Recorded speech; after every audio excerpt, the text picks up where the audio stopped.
சேர்ந்த மரியாதைக்குரிய மௌலானா மௌலவி முகமது இஸ்மாயில் இம்தாரி ஹசரத் அவர்கள் தற்போது கண்டன உரை நிகழ்த்துமாறு அன்போடு அழைக்கின்றேன்.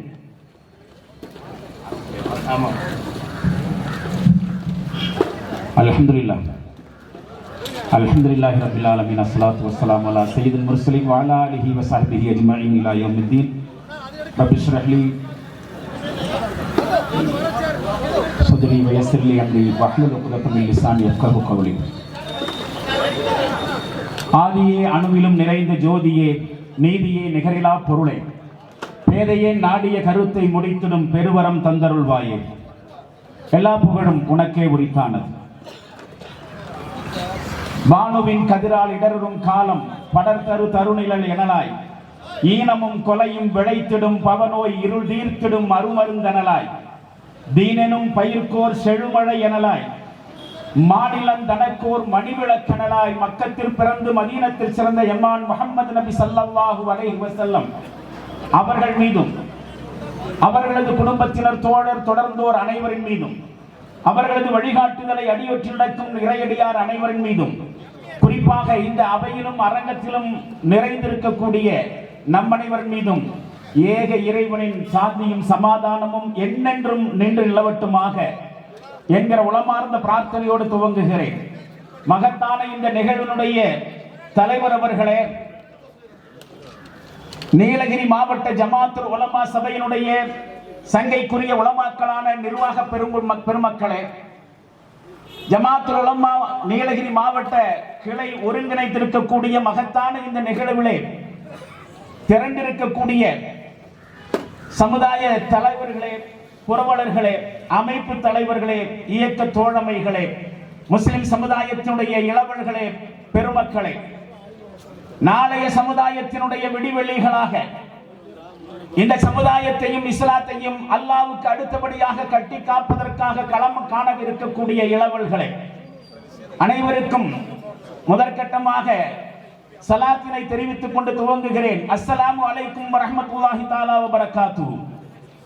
கண்ணியத்திற்கும் மரியாதைக்கும் உரிய பெருமக்களே, இங்கே எனக்கு முன்னால் தலைமையுறையிலிருந்து வாழ்த்துறையிலிருந்து வரவேற்புரை வரைக்கும் பேசிய ஆலிம் பெருமக்கள் இந்த கூட்டத்தினுடைய நோக்கத்தை குறித்து ஒரு சில வார்த்தைகளிலே நமக்கு முன்னால் எடுத்து வைத்திருக்கிறார்கள். அதில் ஒன்று, வக்ஃப் சொத்தினுடைய திரட்சி ஆளும் பிஜேபி அரசாங்கத்தின் கண்ணை உறுத்துகிறது என்கிற கோணத்திலே ஒரு சில செய்தி. ஆம் பெருமக்களை, உண்மைதான். இங்கு குறிப்பிட்டதை போல இந்த நாட்டினுடைய சொத்துக்கு சமமாக இந்த நாட்டினுடைய மிகப்பெரிய பொதுத்துறை நிறுவனமாக இருக்கக்கூடிய ரயில்வே துறையினுடைய சொத்துக்களுக்கு அடுத்தபடியாக இந்த நாட்டினுடைய பாதுகாப்பு துறை என்று சொல்லக்கூடிய டிஃபென்ஸ், அதற்காக ஒதுக்கப்பட்டிருக்கக்கூடிய சொத்துக்களுடைய அளவுக்கு சமமாக இந்திய மக்களினுடைய, இந்திய முஸ்லிம்களுடைய முன்னோர்களால் வழங்கப்பட்டிருக்கக்கூடிய வக்ஃப்களுடைய சொத்துக்களின் திரட்சி அவருடைய கண்ணை உறுத்தி இருக்கிறது. எப்படியாவது இந்த சொத்துக்களை திருடிவிட வேண்டும் என்கிற நோக்கத்திலே வக்ஃப் சட்டத்திலே திருத்தத்தை மேற்கொள்கிறார்கள். வக்ஃப் சட்டத்திலே, வக்ஃப் சட்டம் 2013 என்று சொல்லக்கூடிய சட்டத்திலே திருத்தங்களை மேற்கொள்கிறார்கள். அந்த வகையிலே இவர்கள் மேற்கொண்டிருக்கக்கூடிய இந்த வக்ஃப் சட்ட திருத்தம் என்பது அல்லது வக்ஃப் திருத்த சட்டம் என்பது திருத்த சட்டம் அல்ல, திருட்டு சட்டம். வக்ஃப் சொத்துக்களை திருடுவதற்காக வேண்டி போடப்பட்ட திட்டம்.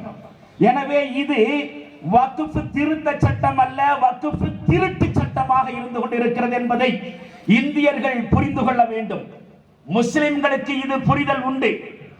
காரணம் என்னவென்று சொன்னால், இந்த வக்ஃபினுடைய வரலாறு நபிகளார் ஸல்லல்லாஹு அலைஹி வஸல்லம் அவருடைய காலத்திலிருந்து துவங்குகிறது. அந்த வக்ஃப் சொத்துகள் என்பதும் அதற்கான முறைமைகளும் அதற்கான அமைப்பும் வாரியமும் நபிகளார் ஸல்லல்லாஹு அலைஹி வஸல்லம் அவருடைய காலத்திலிருந்து துவக்கப்பட்டவை. முதலாக இந்த சமுதாயத்திற்கு வக்ஃப் அளித்தவர்கள் நபிகளார் ஸல்லல்லாஹு அலைஹி வஸல்லம் அவர்கள். மக்காவிலிருந்து மதீனாவுக்கு ஹிஜ்ரத் சென்ற முதலிலேயே செய்த விஷயம், மதீனாவினுடைய 2 அனாதை சிறுவர்களாக இருந்த சஹாபாக்கள் இருவருடைய இடங்களை நபிகளார் ஸல்லல்லாஹு அலைஹி வஸல்லம் தன்னுடைய சொந்த பொருளாதாரத்தை கொடுத்து விலைக்கு வாங்கி அல்லாஹ்வுடைய பள்ளிக்காக அர்ப்பணம் செய்தார்கள். இஸ்லாமிய வரலாற்றிலே முதல் வக்ஃபை செய்தவர்கள் நபிகளார் ஸல்லல்லாஹு அலைஹி வஸல்லம் அவர்கள். எங்களுடைய இந்த வக்ஃப் சொத்துக்களுடைய முன்னோடி, எங்களுடைய உயிரையும் விட மதிக்கக்கூடிய நபிகளார் ஸல்லல்லாஹு அலைஹி வஸல்லம் அவர்கள். எப்படி இஸ்லாத்தை எங்களால் விட்டுக் கொடுக்க முடியாதோ, எப்படி அல்லாஹ்வை எங்களால் விட்டுக் கொடுக்க முடியாதோ, எப்படி எங்களுடைய இதய கண்மணி ஸல்லல்லாஹு அலைஹி வஸல்லம் அவர்களை விட்டுக் கொடுக்க முடியாதோ, அதே மாதிரி அவர்களால் வகுத்தளிக்கப்பட்டிருக்கக்கூடிய வக்ஃபையும் வாரியத்தையும் அமைப்பையும் நிர்வாகத்தையும் ஒரு சில சதவீதத்தில் அளவிற்கு கூட விட்டுக் கொடுக்க முடியாது என்பதை முஸ்லிம்கள் நாங்கள் உறுதியாக இருக்கிறோம். மத்திய அரசாங்கத்திற்கு சொல்லிக் கொள்ள விரும்புகிறோம். வரலாற்றை விட்டுக் கொடுப்பது எங்களுடைய பதிவு அல்ல. இங்கே திரண்டிருக்கக்கூடிய இந்த சொத்துக்கள் தான் அவர்களை கண்களை உறுத்துகிறது என்று சொன்னேன். எவ்வளவு சொத்து அப்படி இருக்கிறது இந்திய வக்ஃப் வாரியத்திற்கு? ஒரு புள்ளி விவரத்தை சுருக்கமாக சொல்ல விரும்புகிறேன். ஏன் இந்த வக்ஃப் சொத்துக்களின் மீது குறிவைக்கிறார்கள் என்பதற்கான ஒரு காரணத்தை நான் சுட்டிக்காட்ட விரும்புகிறேன். 1999 வருடம் தமிழகத்திலே வக்ஃப் வாரியத்தினுடைய தலைவராக இருந்தவருடைய ஆய்வு ரீதியான ஒரு அறிக்கை, தமிழ்நாட்டில் மட்டும் அன்றைய காலகட்டத்தில் எடுத்த கணக்கெடுப்பின் அடிப்படையில், அன்றைக்கெல்லாம் இந்த காலி மனைகள் மெட்ரோ சிட்டி, பிக் சிட்டி என்று சொல்லப்படுகிற பெருநகரங்களிலே இருக்கக்கூடிய மனைகள் ஆயிரக்கணக்கிலே மதிப்பிடப்பட்டிருந்தன. இப்பொழுதெல்லாம் மெட்ரோ சிட்டிகளில் இருக்கக்கூடிய மனையிடங்கள் கோடிக்கணக்கிலே மதிப்பிடப்படுகின்றன. 1999 வாக்கிலே மனைகளுடைய மதிப்பு ஆயிரங்களிலே. அப்படி ஆயிரங்களிலே இருக்கிற சமயத்திலே தமிழ்நாட்டிலே இருக்கக்கூடிய வக்ஃப் சொத்துக்களுடைய மதிப்பு மட்டும் 2 லட்சம் கோடிகள். வெறும் ஆயிரங்களிலே நில மதிப்பு இருந்த சமயத்தில் தமிழ்நாட்டில் மட்டும் 2 லட்சம் கோடிகள். இன்றைக்கு காலி மனையிடங்களுடைய மதிப்பு கோடிகளிலே. அப்படியானால் தமிழ்நாட்டிலே இருக்கக்கூடிய வக்ஃப் சொத்துக்களுடைய மதிப்பு எவ்வளவு இருக்கும் என்று பாருங்கள்.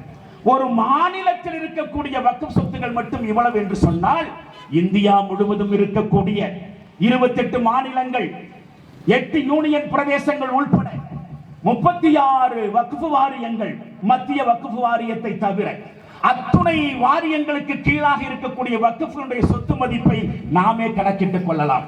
அதுதான் அவருடைய கண்களை உறுத்தி இருக்கிறது.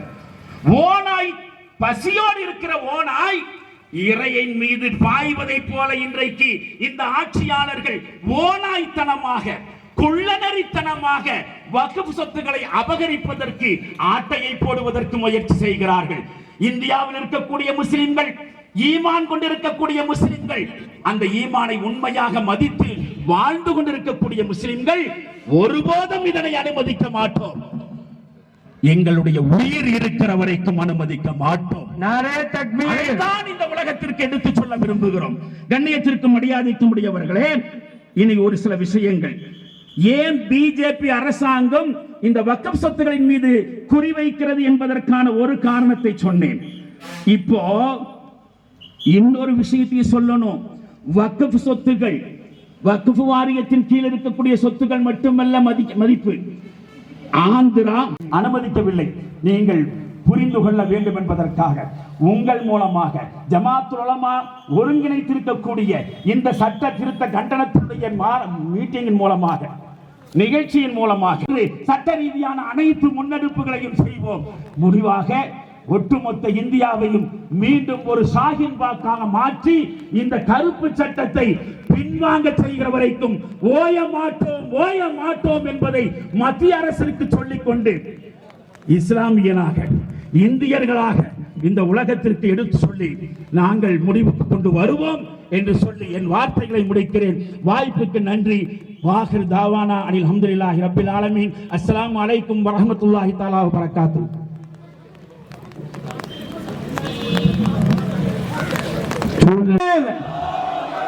நாரே தக்பீர், அல்லாஹு அக்பர்.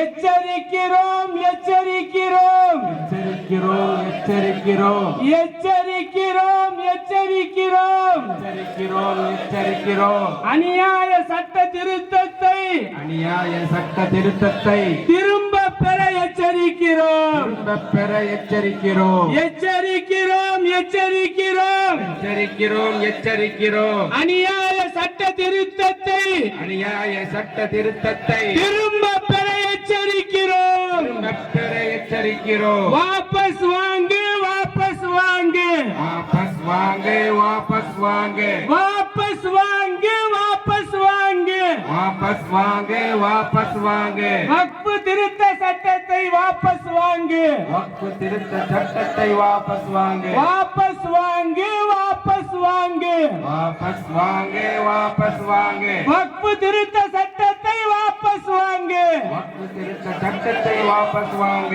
பாழாக்காதே பாழாக்காதே பாலாக்காதே பாலாக்காதே பாழாக்காதே பாழாக்காதே பாழாக்காதே பாழாக்காதே பாரதத்தின் பன்முகத்தன்மையை பாழாக்காதே பாரதத்தின் பன்முகத்தன்மையை பாழாக்காதே காப்பாற்றுவோம் காப்பாற்றுவோம் காப்பாற்றுவோம் காப்பாற்றுவோம் காப்பாற்றுவோம் காப்பாற்றுவோம் காப்பாற்றுவோம் காப்பாற்றுவோம் அரசியல் அமைப்பு சட்டத்தை காப்பாற்றுவோம் அரசியல் அமைப்பு சட்டத்தை காப்பாற்றுவோம் காப்பாற்றுவோம் காப்பாற்றுவோம் காப்பாற்றுவோம் காப்பாற்றுவோம் அரசியல் அமைப்பு